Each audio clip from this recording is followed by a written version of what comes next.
강사님, 물은 생명이라는 말도 있는데요. 물이 몸에서 얼마나 중요한지 설명해 주세요. 네, 인체를 구성하는 성분 중 60%에서 70%는 물입니다. 뼈에도 20%가 물로 이루어져 있습니다.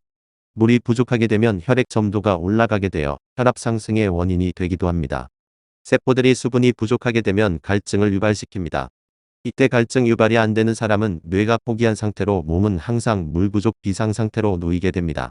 오랫동안 지속이 되면 만성 탈수에 시달리다가 여러 질병에 노출됩니다. 몸속 노폐물과 독소를 제거하기 위해서 모든 장기와 세포에서 물을 쓰며 에너지 생산할 때 ATP도 물을 촉매로 사용하고 가수분해로 대사작용이 되며 술을 마신 후 열로 대사시키기도 합니다. 술을 많이 마신 후에 갈증이 나는 이유이기도 하죠. 지방 분해 과정에서도 물을 많이 사용하기 때문에 다이어트 시에 물은 충분히 섭취해야 하고 취침 전, 기상하자마자도 충분히 섭취해야 합니다. 하루에 물 2리터를 먹으라고 하는데요. 꼭 그렇게 많이 먹어야 하나요? 물이 부족해도 혈액이 탁해집니다. 그런데 2리터의 물만 먹으면 소금 농도가 떨어져 건강 상태가 더 안 좋아집니다. 수분과 나트륨의 비율, 즉 균형이 중요합니다. 2리터에서 0.9%를 계산하면 소금이 18g이 필요합니다. 그래서 하루 2리터의 물과 소금이 10g 이상이 필요한 것입니다.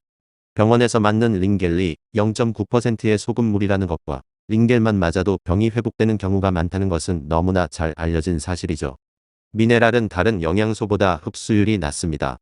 흡수가 안 된 소금은 대장으로 가서 부패된 단백질로부터 대장을 보호하게 됩니다. 살균, 방부, 독소를 흡착해서 대장을 튼튼하게 해줍니다. 만약 지나치게 저염식을 하게 되면 몸 안의 수분도 줄어들게 되며 소화기관이나 대장 건강에 그리 좋지 못합니다.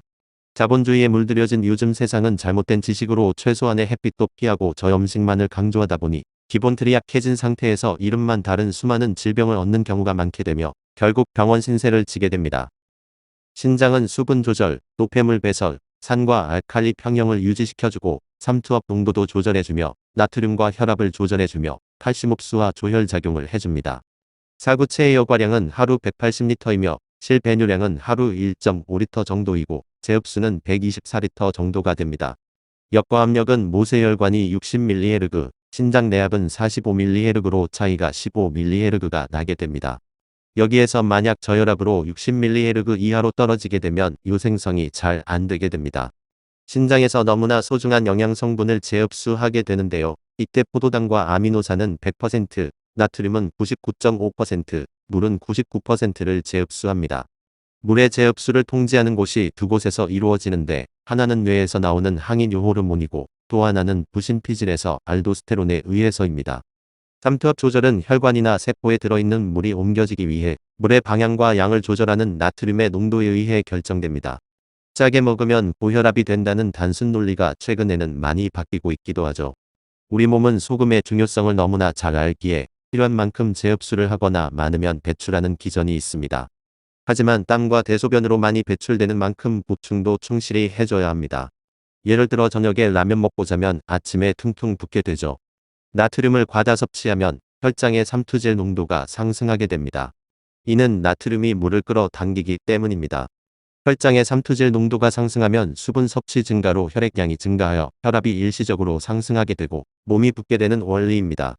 때문에 신장에서 알도스테론 분비를 억제해서 나트륨 재흡수를 감소시켜 줍니다. 이에 나트륨 배설을 촉진하게 되어 혈압과 부종이 정상으로 돌아오는 것이죠. 또한 심한 발한이나 설사, 출혈, 구토 등으로 수분 손실이 갑자기 많아지면 세포 내의 삼투질 농도가 상대적으로 증가하게 됩니다. 그래서 서서히 수분이 세포 밖으로 빠져나가 이때에도 부종을 일으키게 됩니다. 그래서 뇌와 수체에서는 항인 호르몬 분비를 촉진시켜 수분의 재흡수를 증가시켜 유의 양은 감소하게 됩니다. 그리하여 체내 총 수분 보유량은 유지됩니다. 술과 카페인을 마시면 뇌의 시상하부에 작용하여 항인 호르몬 분비를 억제시키게 됩니다. 그래서 수분 재흡수를 감소시켜 유를 많이 내보내게 되며 나트륨의 재흡수도 억제시키게 됩니다. 술과 커피를 안 하는 건강한 사람의 하루 유의 양은 1.5리터로 변동 범위는 0.6리터에서 2.5리터까지 될 수 있습니다. 아, 그렇군요. 물은 소금과 함께 잘 챙겨 먹어야겠네요. 만성질 환자들에게 소금과 물은 필수겠어요. 요약하자면 우리 몸은 보통 하루에 땀, 대소변, 호흡, 대사 등으로 2리터 정도의 물을 배출하게 됩니다. 또한 몸에서는 침으로 1리터, 담즙 1리터, 위에서 1.5리터, 췌장에서 2리터, 점액으로 4리터의 물을 끊임없이 쓰고 있기 때문에 만약 수분이 부족하다면 비상사태로 세포에서 물을 끌어다 쓰게 됩니다. 만성이 되면 세포의 기능 저하, 순환장애 등 만성 통증이나 만성 피로의 원인이 되게 됩니다. 이때는 물이 보약이 되는 것이죠. 뇌의 70%가 물로 이루어져 있기 때문에 수분이 부족하다면 가장 먼저 뇌로 물을 보내면 몸은 물을 아껴 쓰는 모드로 전환됩니다. 이렇게 되면 소변에서 냄새가 많이 나고 진한 노란색을 띠게 되며 갈증을 유발시키게 되는데요. 만약 이러한 증상을 못 느낀다면 만성탈수 증상을 의심해야 합니다. 이때 커피나 술, 그리고 탄산음료나 우유를 많이 마시게 되면 더욱 수분 고갈을 부추기게 됩니다. 인류가 수백만 년 동안 자연음식에 물이 많았기에 물 부족이 흔치 않았지만 최근 현대화된 가공식품에는 건조된 식품이 많고 채소나 과일을 많이 먹지 않기에 수분 부족에 시달리는 경우가 많습니다. 내 몸에 수분이 부족한지 또는 넘치는지는 어떻게 알 수 있을까요? 먼저 내 몸에 물이 부족한지 알아볼 수 있는 신호는 노란 소변, 땀이 적어지고 변비, 입안과 피부가 건조해지며 이외에도 음식으로부터 수분을 채우기 위해 공복감을 느끼게 하고 신경에 영향을 주어 짜증이 많이 나게 됩니다. 참고로 물을 많이 마시는데도 수분이 부족하다면 정수기 물은 미네랄이 없어서 흡수가 잘 안 됩니다. 물 마시고 소변이 바로 나온다면 흡수가 잘 안 된다고 보시면 되고요. 또한 만성 림프오염 시 물을 많이 쓰게 되며 설사나 비염, 링등 방어기 전에 물이 많이 쓰이게 된다면 수분이 부족하게 되는 것이죠. 그렇기 때문에 하루 적정량은 2리터가 아니라 스스로 찾아야 합니다. 소변색으로 판단하면서 하루 1.5에서 2리터 사이에서 찾으면 됩니다. 질병에 따라 물이 많이 쓰이기에 더 먹어야 하는 경우도 있습니다. 물을 어떻게 먹는 것이 건강하게 먹는 것인지 알려주세요. 일단 몸에서 물이 빠져나가는 것을 막으려면 잘 자고 잘 먹고 운동을 해서 소변과 땀으로 적절하게 빼야 하는데요. 커피나 술과 같은 이뇨 효과가 있는 것을 피해야 하며 내가 먹는 약에 이뇨제가 있는지 알고 있어야 합니다. 대표적으로 고혈압약, 부정맥, 심부전증, 신장결석 등에 많이 쓰이고 있습니다. 화원을 운영하는 사람은 알 수 있다고 하는데요. 꽃에 수돗물을 주다가 정수기물로 바꿔서 주면 금세 시들어 버린다고 합니다. 생수는 미세 플라스틱에 의한 환경 호르몬 문제가 있으며 수소수나 육각수도 과학과 결합된 마케팅으로 인한 허위 광고임이 밝혀졌습니다.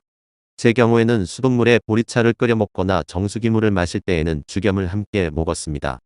수돗물의 염소는 5분만 끓이면 날아가고 중금속은 보리가 흡착해서 버릴 수 있고 여러가지 미네랄들을 먹을 수 있는 보리차가 여러 안전성과 건강에 가장 효과적인 듯합니다. 그리고 가장 중요한 것은 미네랄과 함께 마셔야 약이 되지 저염식을 하는 상태에서 물을 많이 마신다면 오히려 독이 된다는 것을 명심해야 합니다. 다음에는 물과 단짝인 나트륨에 대해 말씀드리겠습니다. 생명을 단축시키는 것이 아닌 생명 연장을 위해 앞으로 건강한 정보를 올리겠습니다. 구독과 좋아요는 영상 제작에 큰 힘이 됩니다. 감사합니다.